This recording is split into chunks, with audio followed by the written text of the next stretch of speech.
It was, by all appearances, a flawless afternoon in Flaxborough, the kind that encouraged civic cheerfulness and the quiet sense of moral superiority that accompanied good weather in an English market town.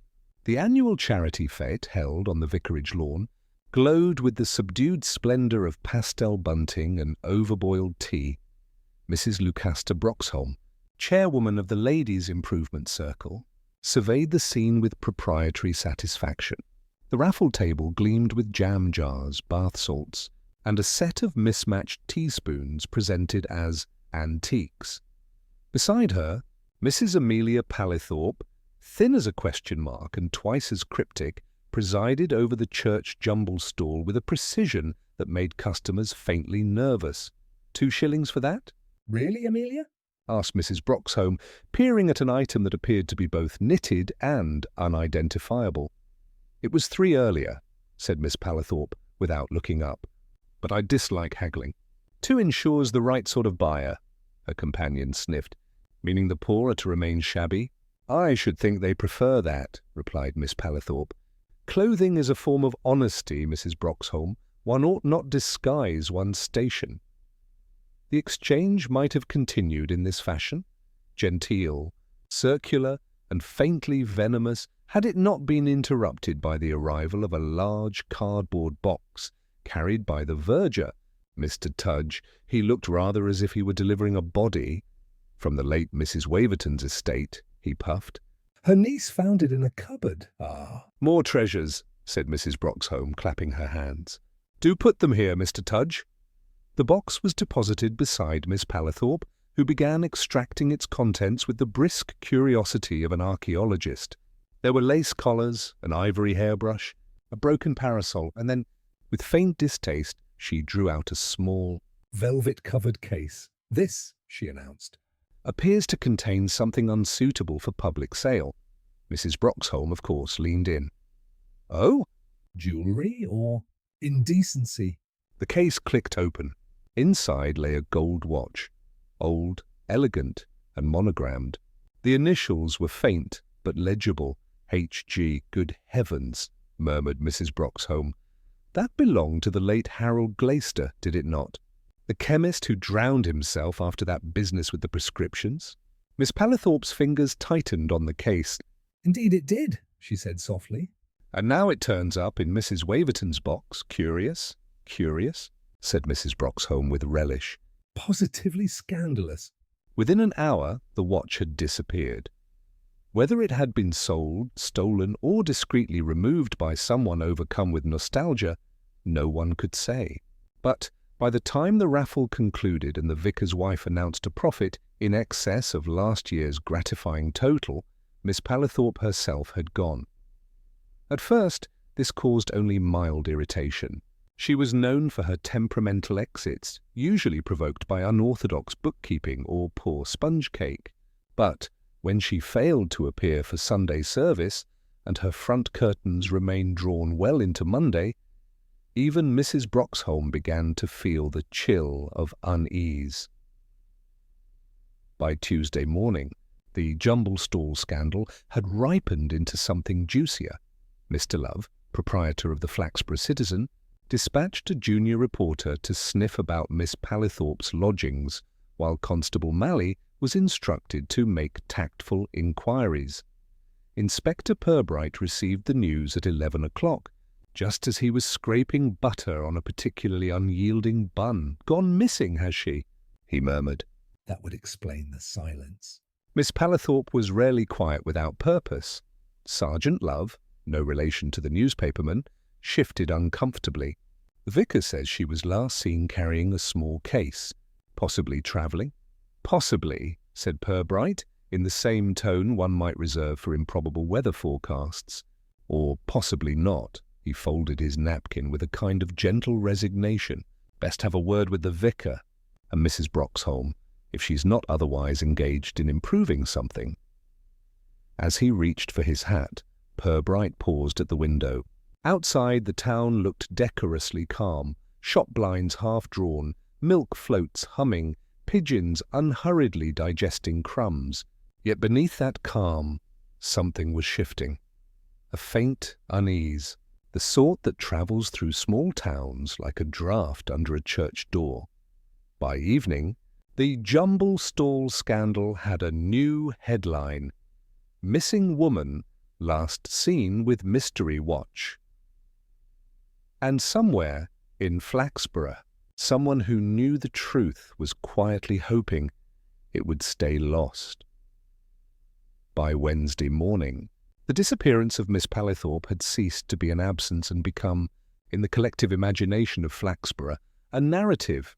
The town's market square, usually occupied with the earnest commerce of cabbages and knitted socks, now hummed with speculation disguised as sympathy. Mrs. Broxholm, having discovered her own sense of civic duty renewed by the crisis, made a point of visiting every stall.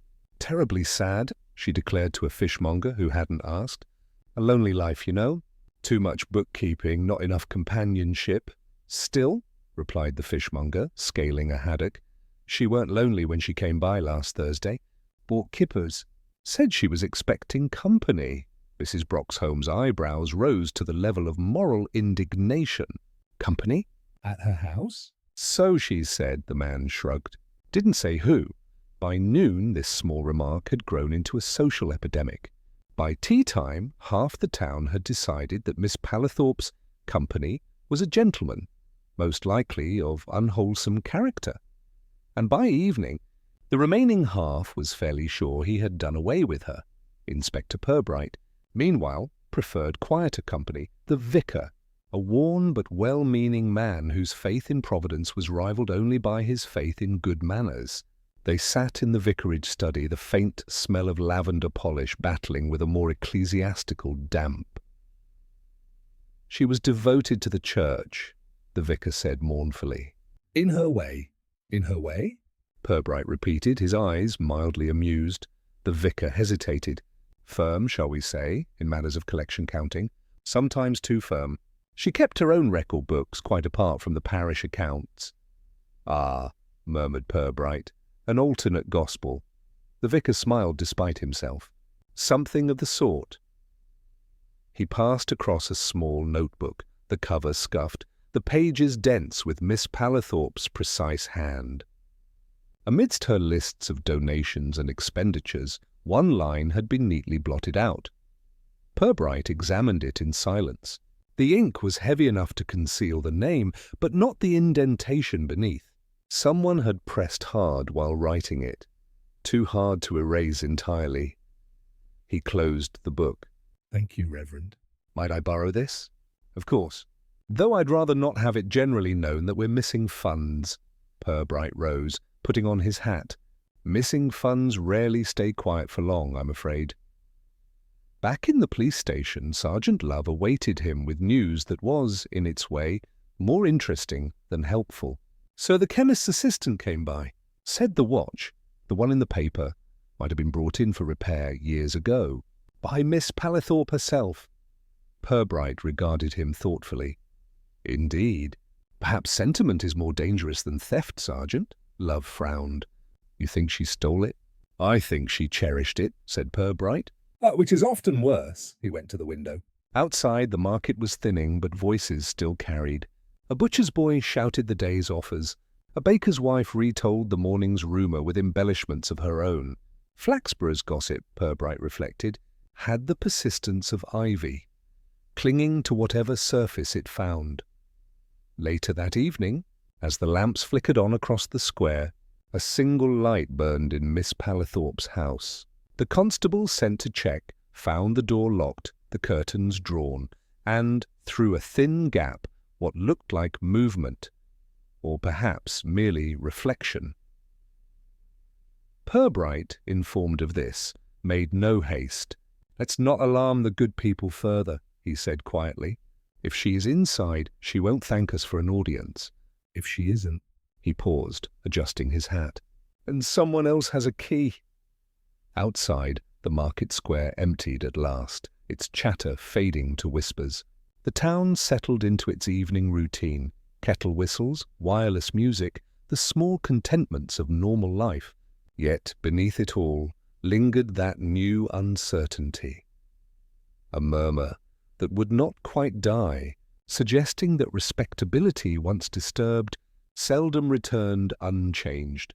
By Thursday morning, Flaxborough had entered the stage of collective anxiety that follows a vanished neighbour and precedes the discovery of anything definite.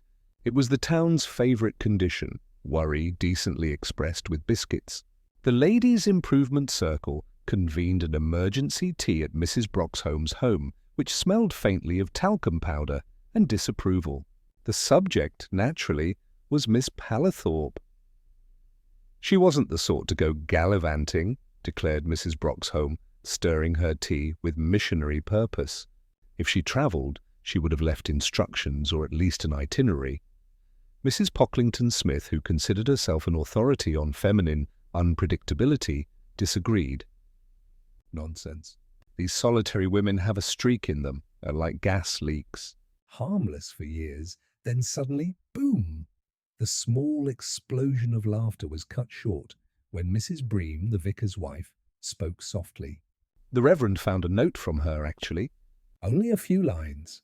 Left at the church on Monday, all heads turned. A note? Mrs. Broxholm demanded. And you waited until now? It wasn't addressed to anyone, said Mrs. Bream, flushing. Just said, some gifts are better returned than kept. We thought it was about the donations. Purbright arrived at that precise moment, the sort of coincidence that made the room stiffen with moral guilt. He removed his hat, smiled mildly, and accepted a cup of tea before anyone could object. Good morning, ladies. I hear you've been doing some improving of your own. Conversationally speaking, Mrs. Broxholm recovered first. Inspector, I do believe this business has distressed the entire parish. I imagine so, said Purbright, sipping carefully. Distress has a remarkable way of travelling faster than evidence. Mrs. Bream timidly produced the note. Purbright read it twice. The paper was ordinary, the writing Miss Palathorpe's. Yet something about the phrasing lingered. The word returned, used not sentimentally but precisely. Did she quarrel with anyone recently? He asked. A rustle of denial swept the table, but Mrs. Pocklington-Smith hesitated. There was some talk, she said delicately, between her and Mrs. Waverton's niece, over a matter of inheritance. Apparently Miss Palathorpe was insistent that certain items donated to the jumble were not Mrs. Waverton's to give. Purbright's brows rose a fraction. Including perhaps a watch. There was a murmur of interest. Mrs. Broxholm dabbed her lips. I can't imagine why she'd care. Unless she had reason to feel implicated or protective, said Purbright. One can mistake one for the other. He stood, thanked them for the tea, and departed amid a flutter of speculation. Outside, the air smelled faintly of rain, the sort that might never actually fall. Across the street, Constable Malley waited by the car, looking apologetic. Sir, he said, we've checked the railway station. No sign she boarded any train. And a neighbour swears she heard the front door open Monday night, late, around 10. Anyone seen leaving? No, sir. Only heard the latch, Purbright nodded. And the light still burns in her window? Yes, sir. Curtains drawn tight. The electric meter shows steady use. Purbright looked down the street toward Miss Palathorpe's neat little terrace. Its orderliness seemed almost accusatory amid the gossiping calm of Flaxborough. Let it be for now, he said quietly. I find the truth dislikes being interrupted before it's ready to speak. They walked back toward the station, the cobbles glistening faintly under an undecided sky. Behind them, the ladies resumed their meeting with renewed fervour, their voices blending with the sound of clinking cups, the music of moral inquiry. By nightfall, Purbright sat alone at his desk, reading the note once more beneath the steady hum of the lamp. Some gifts are better returned than kept. He considered the phrasing, the deliberate hand, the blot just after the word, gifts. It looked as if the pen had paused, not in hesitation, but in sorrow. He set it down carefully beside the church ledger, its single blotted line concealing a name that would not yet reveal itself. Then, with a small sigh that might have been amusement, he switched off the light. In Flaxborough, secrets did not stay buried. They merely took tea before resurfacing. Friday dawned grey and indecisive, as if the weather itself were reluctant to involve Flaxborough in further complications. Inspector Purbright, however, had already resigned himself to the fact that the town would provide them regardless. By 9 o'clock, he was walking up the gravel path to St. Swithin's parish office, where Miss Coates, the parish secretary, ruled her small domain with the ferocity of an underpaid saint. She greeted him with the suspicion reserved for those who disrupted filing. "If it's about Miss Palathorpe, Inspector, I've told the vicar everything I know." "I'm sure you have," said Purbright pleasantly. "But sometimes it's the smaller details that prefer to reveal themselves twice." Miss Coates pursed her lips, uncertain whether this was a compliment. She motioned him toward a chair with the air of offering absolution. The office smelled of typewriter ribbon and piety. On the desk lay a ledger, newer than the one from Miss Palathorpe's possession, and distinctly less tidy. "I keep the official accounts now," Miss Coates announced. "Miss Palathorpe always said the vicar's arithmetic was sentimental." "I suppose she meant charitable," Purbright smiled. "And were her own figures?" "Accurate." "Terrifyingly so," said Miss Coates, "though I did once notice she'd left a blank line. Said it was for special offerings." She lowered her voice, adding, "Meaning the sort that didn't bear scrutiny." Was she often entrusted with such discretion? Always. She had a memory for every coin.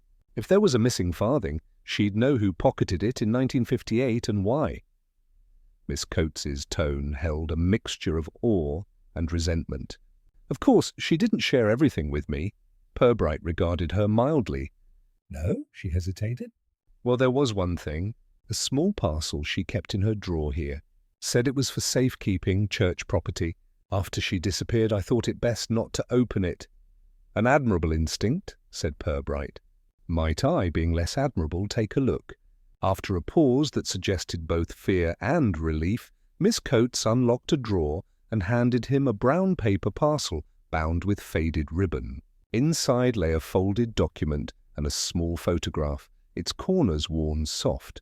The photograph showed a younger Miss Palathorpe, smiling faintly beside a man in clerical collar. The late Reverend Waverton. Purbright examined it in silence. The background was the church fete, long ago. The man's hand rested lightly on Miss Palathorpe's arm, a gesture both gentle and, in the eyes of Flaxborough, dangerously human. "Curious," he said. "Would you say this was taken before or after Mrs. Waverton's passing?" Miss Coates blinked. "Before, certainly. Why?" "Because the back reads, 'In gratitude, H.G.'" He turned it so she could see the neat initials, identical to those engraved on the missing watch. Her hand flew to her mouth. "Good heavens! You don't mean—" "I don't mean anything yet," said Purbright softly. "But Miss Palathorpe may have known more of Mr. Glaister's affairs than the parish suspected. Perhaps too much." He folded the photograph again, careful not to crease the smiling faces. "And the document?" Miss Coates, pale but curious, leaned forward as he opened it. It was a letter of bequest, a simple will, unsigned, naming Miss Palathorpe as executor of certain funds from a Harold G. estate to be used for the moral betterment of the town. "Unexecuted charity," murmured Purbright.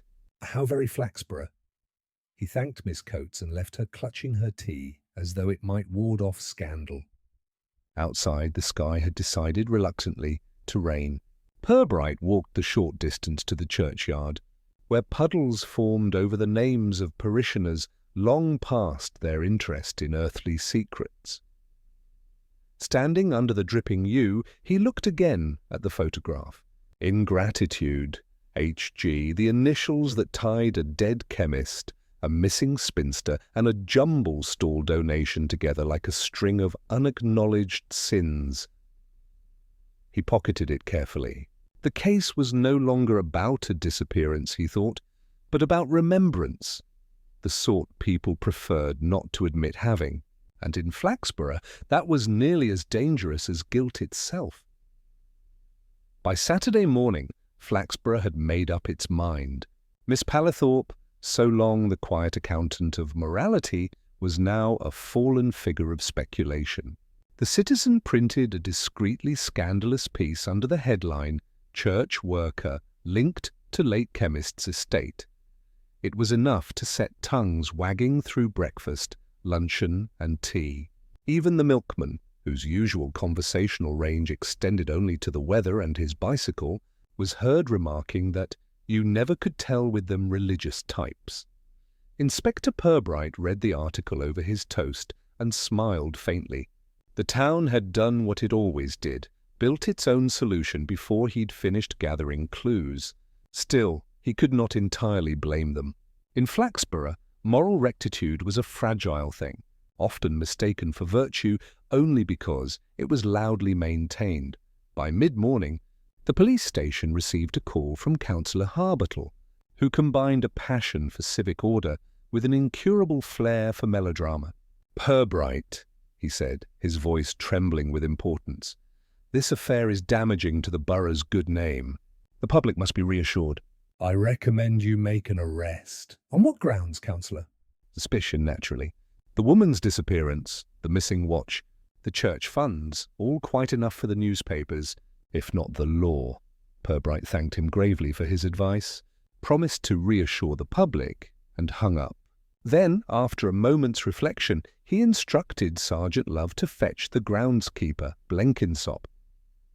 Blenkinsop arrived reluctantly, smelling of grass clippings and beer. He was a broad man with a narrow patience, and his expression suggested that life had already accused him of most things at one time or another. "You'll have read the papers," said Purbright mildly. "They seem fond of your name this week." "Oh, I've done naught wrong," Blenkinsop muttered. "She gave me that box herself, said to take it to the jumble." "How was I to know what was in it?" "What did you think was in it?" "Old clothes, same as always." She was sorting them, muttering about ridding the place of reminders. "I didn't ask whose reminders." Purbright studied him for a moment. "Did she seem upset?" "Upset? No, just tidy." "Like she were putting her life in drawers and locking them up," the sergeant scribbled, while Purbright regarded the man's worn boots. "You've worked at the vicarage some years?" "Since before the Reverend Waverton passed. Good man he was. She looked after him more than his wife ever did. Folks said she was too fond, maybe, but Miss Palathorpe weren't that sort." When the interview ended, Blenkinsop left, muttering about respectable folks making trouble for honest ones. Purbright sat back, watching the smoke from his pipe curl lazily toward the ceiling. Respectability, he thought, was a coat too easily worn and too quickly soiled. By afternoon, the vicarage telephone was ringing incessantly. Mrs. Broxholm and her allies demanded to know whether the police had acted. The vicar, already weary of moral emergencies, passed the receiver to Purbright, who happened to be there examining parish documents. "Ah, Mrs. Broxholm," Purbright said soothingly, "I assure you the matter is in hand, though I should advise patience. The truth has a slower metabolism than gossip." There was a splutter on the other end. "But, Inspector, this man Blenkinsop, surely you can't allow such persons to go unpunished." "Punishment," said Purbright, "requires crime. So far, we have only conjecture." When he put down the receiver, the vicar chuckled softly. "She'll find that a harder sermon to swallow than any I've preached." Outside, the bells of St. Swithin's tolled the hour with complacent solemnity. Purbright looked through the rain-dappled window toward the marketplace, now quieter, but still buzzing with half-truths. Miss Palathorpe, he suspected, had left more behind than confusion. Her secrets were wrapped not in guilt, but in propriety, and that, in Flaxborough, was the most volatile wrapping of all. He turned back to the vicar. "Tell me," he said, "did Miss Palathorpe ever speak of Mr. Glaister after his death?" "Only once," replied the vicar. "She said, 'Some men die twice, once when their hearts stop, and again when the town forgives them. I never quite knew what she meant. Purbright nodded thoughtfully. Nor did the town, I imagine. But they're working on it. Sunday in Flaxborough was a day for appearances. Even scandal, when properly dressed, could attend church. The congregation at St. Swithin's was unusually large, though piety was not the principal attraction. Every eye behind hymn book or bonnet was scanning for absences, and every whisper disguised as prayer concerned Miss Pallithorpe. The vicar, brave but visibly weary, delivered a sermon on judgment that left most of the congregation feeling virtuous and unrepentant in equal measure. Inspector Purbright, seated toward the back, listened with mild detachment. His eyes wandered over the pews, resting on faces more attentive to each other than to God. Mrs. Broxholm, wearing the look of one already forgiven, whispered industriously into Mrs. Pocklington-Smith's ear. Blenkinsop, conspicuous by his presence, sat rigidly upright, hands clasped, like a man hoping not to sneeze in court. After the service, Purbright waited until the vicar's farewells had dwindled, then entered the vestry. On the table lay the parish photograph album, open, unattended, and faintly damp from a leaky window. He turned a page idly and paused. There, among the faded snapshots of fêtes and bazaars, was another picture of Miss Pallithorpe, older, thinner, but unmistakable, standing beside Mrs. Waverton's niece. The niece's hand rested on the same velvet case that had held the missing watch. In the photograph, the niece smiled. Miss Pallithorpe did not. Purbright studied the image carefully, noting the faint crease across its lower edge. When he lifted it, something fluttered from beneath, a second photograph, smaller and partially torn. It showed the same scene from a different angle, but with one detail altered. Behind them, just visible through the crowd, stood Councillor Harbottle, his gaze directed firmly toward the women. Purbright replaced the first photo in its sleeve, pocketed the second, and left quietly, nodding to the verger on his way out. The air outside smelled of damp stone and baked scones from the church kitchen. By afternoon, Purbright sat in his office examining the torn print beneath a magnifying glass. Sergeant Love hovered nearby, struggling to appear insightful. "Looks like the councillor was keeping an eye on them," Love observed. "He keeps an eye on most things," said Purbright. "Usually his own reputation. Do you think he's involved, I think," said Purbright. "He'd deny involvement before being accused of it." He tapped the photograph lightly. "Find out when this fete was held and whether Mrs. Waverton's niece still resides in town." "She married a man from Boston, sir," said Love, flipping through his notes. "But she was here last month, estate matters. Stayed at the King's Head." Purbright's expression shifted almost imperceptibly. "A busy inn, that. Too busy to notice comings and goings." He paused. "Make discreet inquiries. I'd like to know who else was lodging there at the same time." That evening he dined alone at the Crown and Cushion, where conversation hummed just below the level of accusation. At a nearby table, Mrs. Pocklington-Smith held court. "The inspector's clever, I grant you, but one wonders if he understands the subtleties of moral influence. Some people lead others astray without ever meaning to." Her companions murmured agreement. Purbright, without looking up from his plate, thought how thoroughly the town had accepted Miss Pallithorpe's fall from grace. In Flaxborough, morality was less a standard than a weapon, wielded bluntly but often with success. When he returned to his office, a note awaited him. It was from Sergeant Love, hastily scrawled, "Councillor Harbottle was at King's Head, same week as Mrs. Waverton's niece. Room next to hers." Purbright folded the paper neatly, placed it beside the photograph, and leaned back in his chair. Respectability, he reflected, was a garment some wore too tightly. It showed every crease beneath. He extinguished the lamp, leaving the photograph on his desk. In the dim light, the torn edge caught a glimmer like a whisper half overheard. Somewhere between the smiling niece and the watch that had changed hands, Flaxborough's version of virtue was beginning to look suspiciously expensive. Morning drifted into the police station with a smell of boiled linoleum and Sergeant Love's, or coffee which had long ago surrendered any claim to freshness. Purbright, already at his desk, studied the torn photograph under the weak beam of the desk lamp, the counsellor's faint outline seeming to waver in the light like a guilty conscience avoiding recognition. Love entered, eager but tentative, holding a notebook as though it might defend him. "Sir, I spoke with the manager at the King's Head. He remembers Councillor Harbottle, said he came for a bit of quiet reflection, though it appears he reflected most evenings in the saloon bar." Purbright glanced up mildly. "And Mrs. Waverton's niece?" "She checked in under her married name, Mrs. Halliday. Left early." The manager said she seemed upset.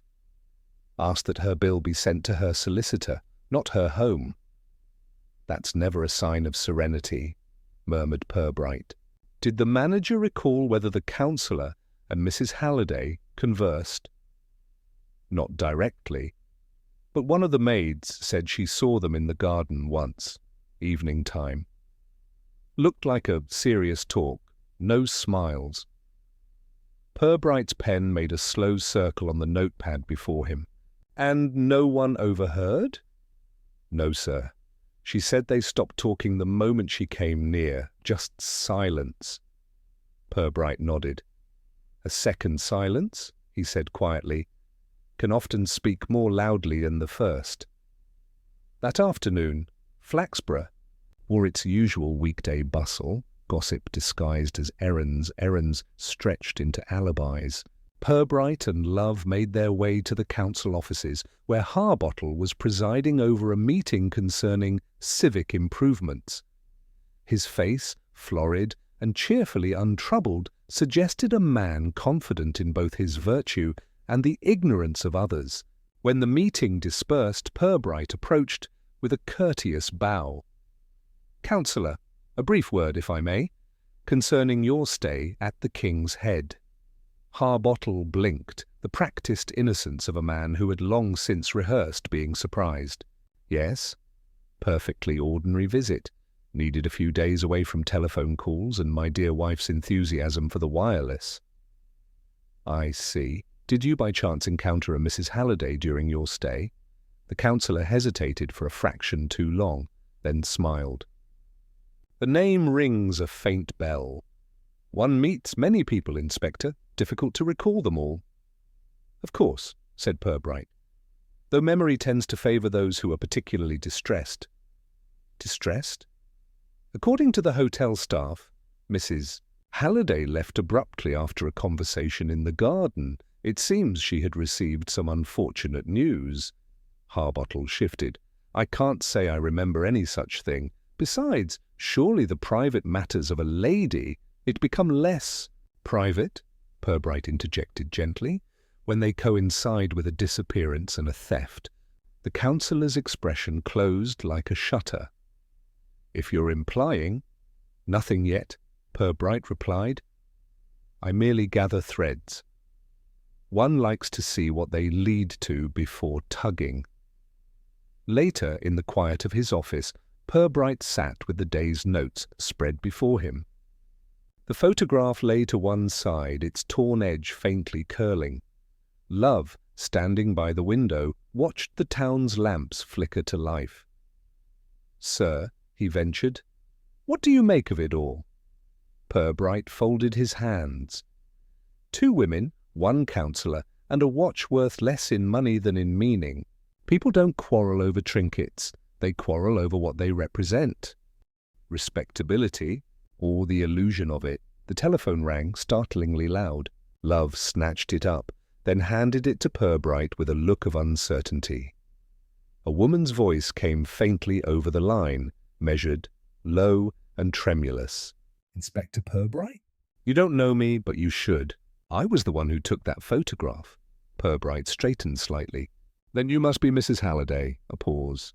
Not anymore, she said. And I think it's time someone told you what really happened at that fete. The line clicked before he could answer, leaving a silence far heavier than the one that had preceded it. Purbright set the receiver down slowly, his face unreadable. Love, he said at last, find out the earliest train to Boston tomorrow. Yes, sir. Do you think she'll talk? Purbright's eyes moved toward the photograph again, its shadow stretching across the desk. She already has, he murmured. The river ran as it always had, slow, self-satisfied, and faintly brown with the memory of fields upstream. Inspector Purbright stood on the towpath beneath the willows, hands folded behind his back, the faint chill of morning settling into his coat. To any observer he appeared simply a man enjoying solitude, but his gaze, lingering upon the ripples, measured distances not of water but of motive. Mrs. Halliday's voice still echoed faintly in his thoughts, calm, sorrowful, with the brittle clarity of a woman who had finally abandoned caution. You don't know me, but you should. That phrase, delivered with a steadiness that disguised its despair, had returned to him several times in the night. From the opposite bank, a pair of swans drifted near the reeds, their movements smooth and deliberate. Purbright found something almost judicial in their manner, the way they glided without hurry, as if the world would eventually bring all things to them. He heard the crunch of gravel behind him. Sergeant Love appeared, clutching a small folder and breathing with that mild astonishment peculiar to men who resent walking briskly before breakfast. "Morning, sir. Got that background you wanted. Mrs. Halliday, formerly Miss Patricia Waverton, married a Mr. Halliday, an accountant from Nottingham. Divorced last year. Seems she came back here to live with her aunt, Mrs. Waverton, after it all went wrong." Purbright nodded. "And our Councillor Harbottle, has he any professional connection with the Hallidays?" "Not directly, but he chaired the committee overseeing redevelopment in the old mill district. Her ex-husband's firm handled the valuations." Love hesitated, flipping through his notes. "There's something else. Mrs. Waverton drew a small pension from the parish fund. Guess who authorized it?" Purbright smiled slightly. "A councillor, perhaps?" "Generosity does tend to expand when the ledger's in friendly hands," Love nodded. "And the night of the fete, Harbottle was seen leaving the parish hall with a brown envelope. Staff thought it was raffle money." "Or something meant to look like it," said Purbright quietly. They walked along the path together, the town's rooftops rising beyond the bend. A soft drizzle began, delicate enough to be mistaken for mist. Love pulled his coat tighter, watching Purbright's calm expression. "Sir," he said, "if Harbottle's mixed up in this, what do you reckon the motive is? Theft? Blackmail?" Purbright stopped, gazing at the river as though the answer might drift by on its surface. "Neither entirely, I think. There's a subtler current beneath." People seldom risk exposure for gain alone. They do it to preserve a certain story about themselves. Reputation? "Precisely." The most fragile currency in a place like Flaxborough. It buys more silence than money ever could. For a moment they stood listening to the low lap of water against the bank. Purbright spoke again, softer now, as if musing to the river itself. "Mrs. Halliday said she took that photograph, but it was torn deliberately. She wanted someone gone from it, someone whose presence she regretted." Love frowned. "Could have been Harbottle, or someone she feared more." The sergeant looked uneasy. "You think there's another person involved?" Purbright resumed walking. "There usually is. The most dangerous secrets are seldom solitary." They reached the stone bridge where the river narrowed beneath its arch.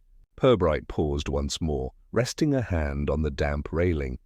"Arrange for Mrs. Halliday to meet us this afternoon.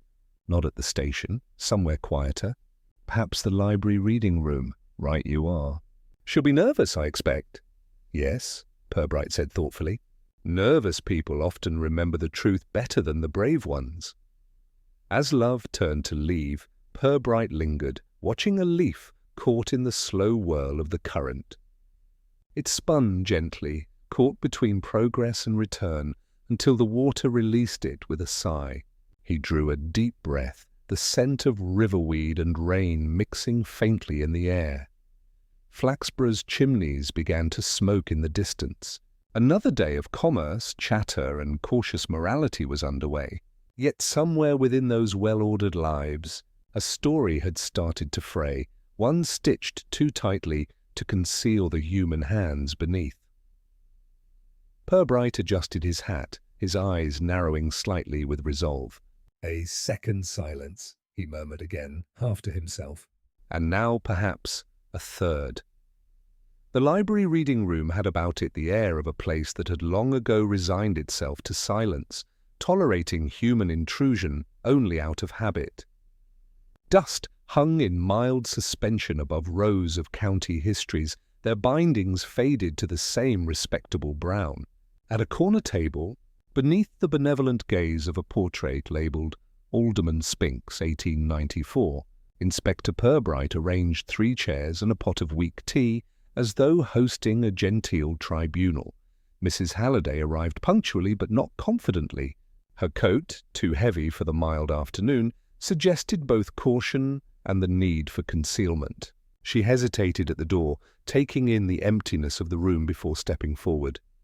"Please," said Purbright, rising, his voice carrying the calm of someone who expected truth to arrive only when coaxed. "Never when demanded." "Do sit down. Sergeant Love will join us shortly. He's detained by a typewriter that refuses to accept the letter E." She managed a faint smile, which fled almost immediately. "I shouldn't be here, Inspector. If anyone saw me, then they'll assume we're discussing library fines." "A matter of public virtue." The dry remark steadied her slightly. She removed her gloves and clasped her hands on the table. "You said you wanted to know about that photograph." "I did." "You told me you took it." "May I ask when?" "Last summer." "At the fete." "I'd gone with Aunt Margaret, Mrs. Waverton, and she insisted I take some pictures for the parish notice board." Her voice softened. "I never meant to keep it. Not after what happened." Purbright inclined his head. "The person you tore from it, was it Councillor Harbottle?" A flicker crossed her face, not quite denial, not quite confession. "Yes, but it wasn't because of what you think. He didn't hurt anyone." He helped me? Helped?" "Financially. I'd borrowed from the parish fund." Aunt Margaret didn't know. "Harbottle found out and said he could arrange repayment quietly through a discretionary allowance. I thought it was kindness." She looked down. "But later he wanted Attention. dinners, private talks. He said he'd done too much to be forgotten." "Was that what you discussed in the garden?" She nodded faintly. "I told him I'd pay everything back if he'd leave me alone. He said I should be grateful. Then he showed me the photograph. He'd taken it from my bag. Said he'd keep it just in case I became difficult." Purbright leaned back, studying her. "So you went to the hotel that night?" "Yes, I wanted it back." "But he wasn't alone. Someone else was there." I heard voices through the door, and one of them was Aunt Margaret's. Her eyes filled suddenly. "They were arguing about the same thing, the money, the photo. She said he'd gone too far." And then there was a sound. "Like something falling. You didn't go in?" "No, I ran." The next day, Aunt said she'd been home all evening. She looked so tired, I believed her. Until the police found Harbottle dead in the church vestry. Purbright remained silent for a moment, his gaze resting on the teacup before him. Then, very gently, he asked, "Mrs. Halliday, why come to me now?" "Because I think she's afraid. Someone's been watching the house. Last night, a note came through the door. No name. Just a sentence. 'Silence suits you.'"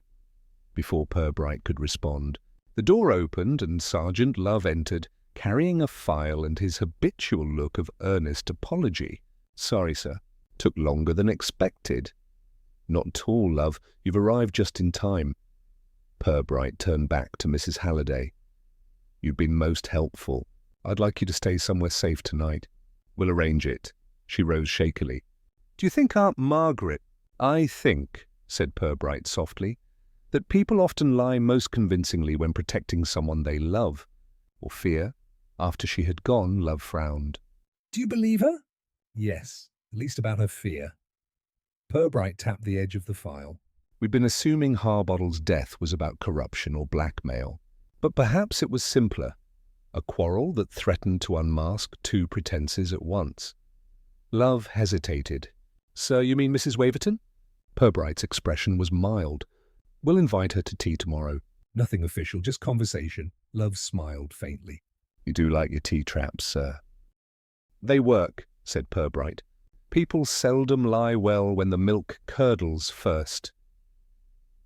The fate ground, stripped now of bunting and bustle, lay flattened beneath a pale October sky. Only the faint outlines of trampled grass and a toppled trestle hinted at the merriment that had once passed through it. Inspector Purbright stood near the bandstand, hat tilted against a restless wind, watching Sergeant Love pick his way through the remnants like a man hoping the earth might yet confess. It's odd. Sir, Love said, stooping to retrieve a bent raffle ticket. All this fuss began here, but there's not a thing to show for it. There seldom is, Purbright replied. Truth doesn't leave footprints. It prefers to hover.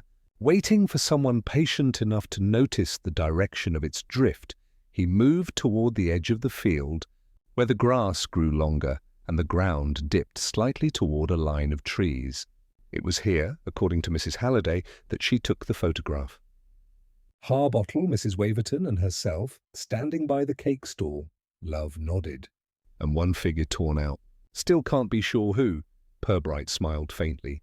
Perhaps not torn out to conceal a person, but to erase a connection. Before Love could respond, a small figure appeared from the path beyond the trees. Mrs. Waverton herself, neat as always, her gloved hands clasped, her expression that of a woman offended by weather. Inspector, you did say you wished to see me. Indeed. Mrs. Waverton, I thought a stroll might be more congenial than an office. I prefer to keep my business private, she said, though her glance darted toward Love as if his notebook might already be recording her thoughts. Purbright gestured courteously toward a bench. Your niece has been assisting us. She seems greatly troubled. Patricia has a tendency toward drama, Mrs. Waverton replied crisply. A lonely woman's imagination. I warned her that self-pity breeds foolishness. Purbright regarded her with mild curiosity. She spoke of Councillor Harbottle, his generosity, and his insistence on repayment of another sort. The older woman's lips thinned. She misinterpreted kindness. Men of influence attract envy. And gossip. Quite so, Purbright said pleasantly. Though the councillor's generosity seems to have extended to you as well. That small pension arrangement, was that kindness too? Mrs. Waverton's eyes flickered. It was approved by the parish committee. Conveniently chaired by the same man, Purbright murmured. You see, I find myself wondering whether you sought to protect your niece's reputation, or your own. Her posture stiffened. You have no right to insinuate. Insinuation is unnecessary, he said quietly. I believe you went to the King's Head that night. You argued with Harbottle. Something was said. Perhaps he threatened to expose both of you. You struck him, not with intent to kill, but to stop his tongue. That's absurd. Then how do you explain the torn photograph? He kept it, didn't he? And after his death, it vanished. Until Mrs. Halliday found it again, hidden among her aunt's hymn books. For a long moment there was no sound but the shiver of leaves overhead. Mrs. Waverton's face drained of colour. She told you that? Not directly. Fear speaks even when words do not. She sank onto the bench, gloved hands trembling faintly. He said he would ruin us both. He'd write to her former husband, to mine even. Said we'd lived off his fund, deceived the parish, mocked his decency. I only wanted him to stop. And so you made him, Purbright said gently. You didn't mean for it to go as far as it did. Tears gathered, but did not fall. He fell. There was a candlestick. He struck his head. I panicked. Margaret Waverton, model of propriety, standing over a man she despised. I thought if I could make it seem theft. So you took the purse and the photograph? Yes, I meant to burn it. but I couldn't bring myself to destroy what might someday prove. Necessary, Purbright nodded slowly. You kept a souvenir of guilt.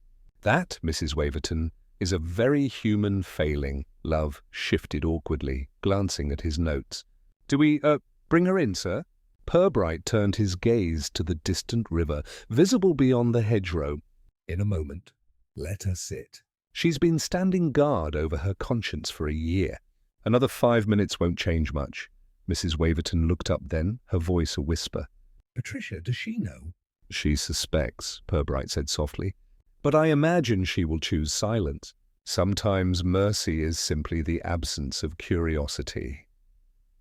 The wind rose again, stirring the flattened grass where laughter had once filled the air. Purbright adjusted his hat, signalling quietly to Love. As they walked back toward the lane, Love asked, "Do you think she'll confess properly?" Purbright's eyes held a distant melancholy. She already has, Sergeant. Only the paperwork remains.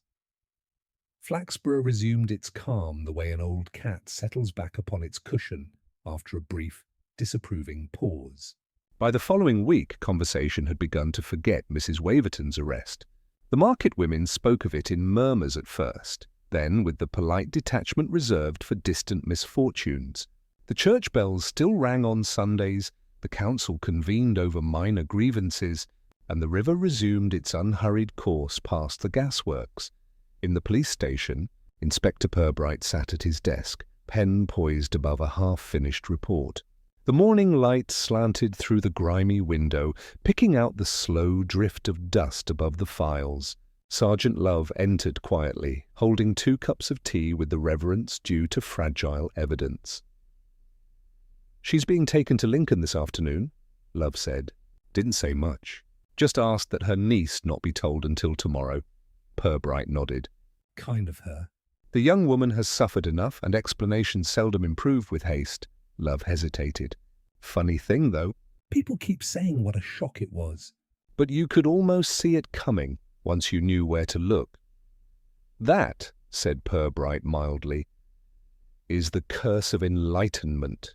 Truth, when it finally arrives, looks as if it had been standing there all along. Love sipped his tea, then frowned. Do you think Mrs. Halliday'll stay in Flaxborough? Possibly not. A town like this prefers tidy endings.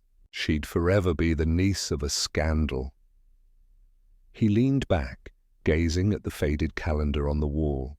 But perhaps she'll find peace elsewhere. It's difficult to live among reminders, especially when they smile and ask after your health. Love smiled faintly. Still, it's strange to think the whole affair started with a missing photograph. Many crimes do, Purbright said. Only the photographs differ. One shows vanity, another fear, a third, sometimes both together. He closed the report gently. And yet it was never really about a picture, was it? It was about how far people will go to protect the versions of themselves they hope others still believe in. Love nodded, uncertain whether this was philosophy or reprimand. Do you suppose the parish will find another secretary? Oh, certainly. Respectability is a renewable resource in Flaxborough. There's always someone eager to appear indispensable. A faint smile crept across the inspector's face as he reached for the next file, one concerning an outbreak of parking disputes near the cooperative. Human nature, he said, prefers small scandals after large ones. They restore perspective. Outside, the sound of a bicycle bell drifted faintly through the open window, followed by the measured toll of the town clock. Purbright glanced toward it, as if confirming that time, at least, had agreed to continue. Another ordinary day, he said softly. Love looked up. After everything, sir? Do you ever feel sorry for them, the ones who get caught? Purbright's expression was thoughtful. Sometimes. But more often for the ones who don't. They must live forever with what they've done, and with the uneasy silence of those who pretend not to know. He turned back to his desk, the scratch of his pen resuming its steady rhythm. Outside, the sky had begun to clear. A pale blue stretched thinly over rooftops, as if the town itself had exhaled. In the corridor, Constable Malley's typewriter clattered back to life. its uneven rhythm marking the return of bureaucracy to dominance. The faint smell of burnt toast from the break room drifted in. Purbright smiled, almost imperceptibly. Life in Flaxborough, it seemed, had restored its balance, its quiet blend of decency, denial, and tea.